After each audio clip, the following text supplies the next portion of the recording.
चारजना चाहिँ प्रत्यक्ष निर्वाचित महिलाहरू छन्। 64 जनामा 4 जना प्रत्यक्ष निर्वाचित, 60 जना पुरुष हुनुहुन्छ, 4 जना महिलाहरू हुनुहुन्छ र 43 जना चाहिँ समान।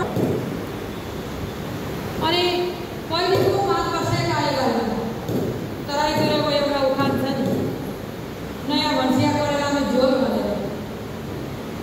त्यसको प्रदेश सरकार पनि नयाँ थियो, संहिता नयाँ थियो, अनुभव नभइसकेको कारणले गर्दाखेरि सुरुवातमा सागरा मन्त्रालय थियो,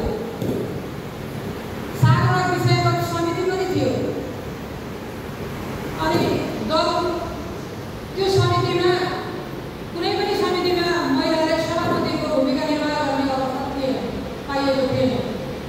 समितिको सभापति पनि पुरुष, दलको नेता पनि पुरुष, दलको प्रमुख सदस्य पनि पुरुष, माननीय मन्त्रीहरू पनि पुरुष। बाध्यताको अवस्थाले कानुनले दिएको भन्दा बाहेक अन्य कुनै ठाउँमा चाहिँ महिलाको उपस्थिति थिएन। बाध्यताको अवस्थामा पनि महिलाहरूले मानिन्छ, एउटा सम्बोधन नगरेको अवस्था हो। सागरा विषयगत समितिमा कम्तीमा 3 जना महिला चाहिँ लागेको हुन्छ र दल